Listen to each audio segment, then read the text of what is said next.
Hey, this is Ogles Fish Room.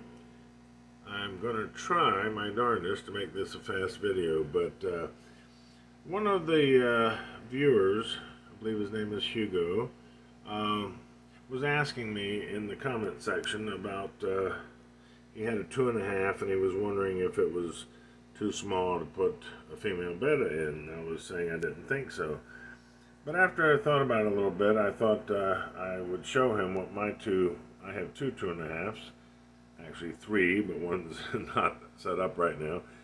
There's my little new, now this is a male plakat betta, but now he is very small right now, but he will get a little bit bigger. But I wanted to show Hugo and anybody else that's interested, as long as you design the 2.5 correctly, I mean, look at he seems quite small in a large area, compared to the bowl he was in when I got him. I'm just saying, it depends on what you do to your tank.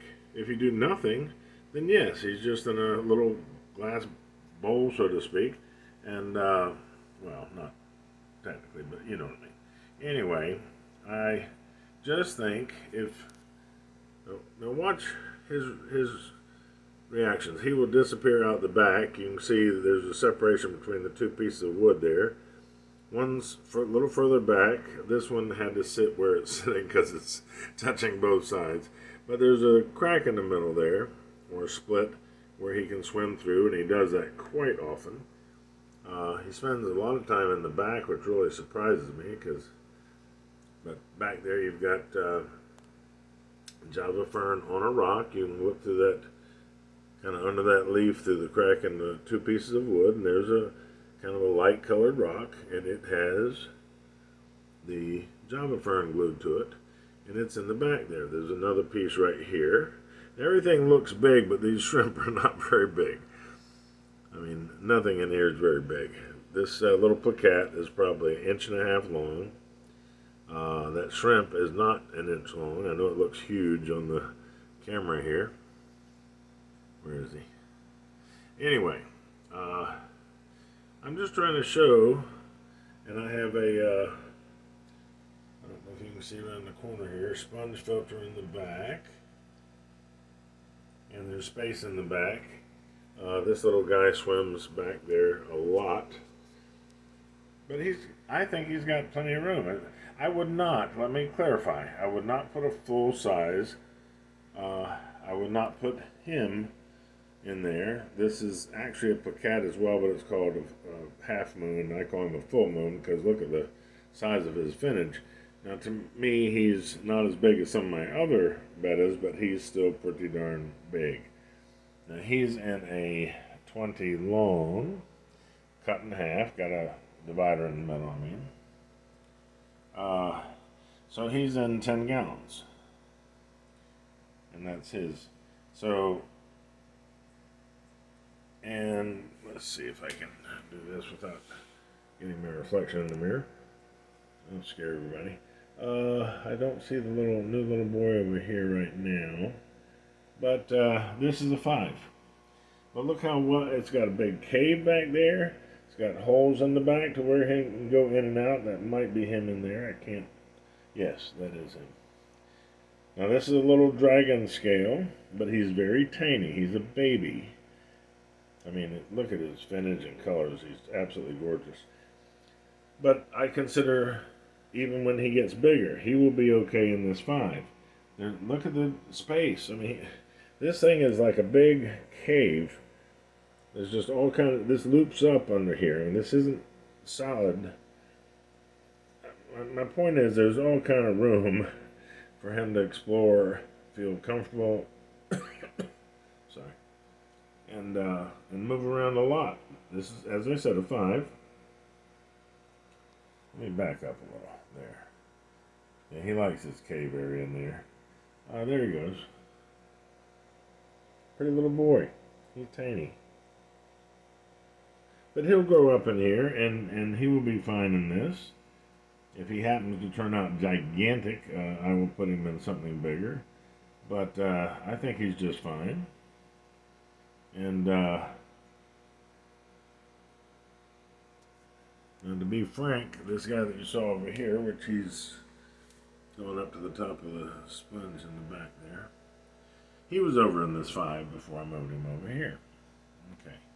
Now back to the 2.5, because I really don't want to make this a long video. I'm just trying to point out to Hugo and anybody else that's interested, if you do something with the 2.5, it's not too small. Now again, it's too small for a full-size Betta, yes. But this is a plakat, a male plakat. He will stay fairly small. Now he'll get bigger than this, but he's still, I think, there's plenty. Where to go?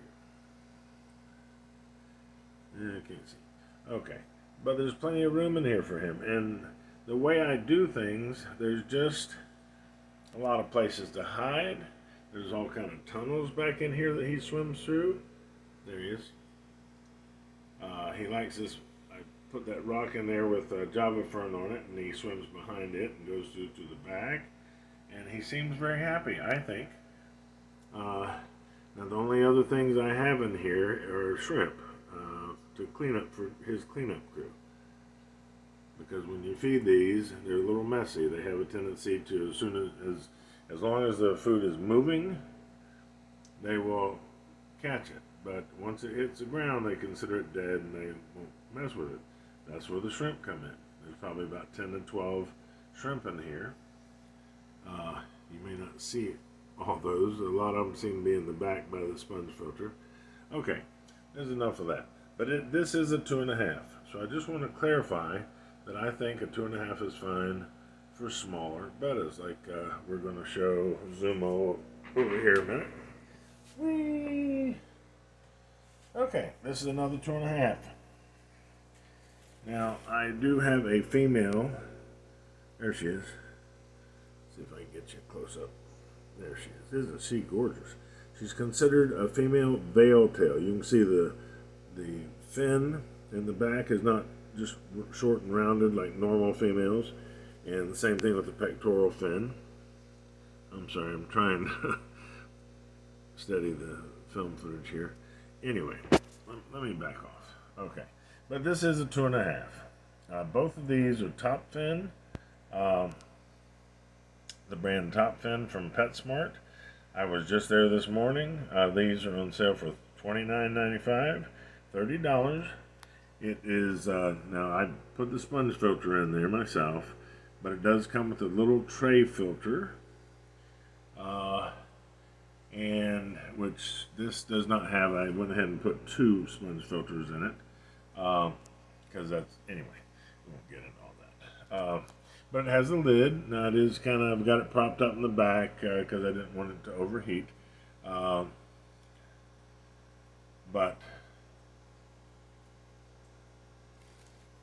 yeah, for some reason this one gets hot. So I put a piece of plastic basket from Dollar Tree in under the, well, I guess I can show you that real quick.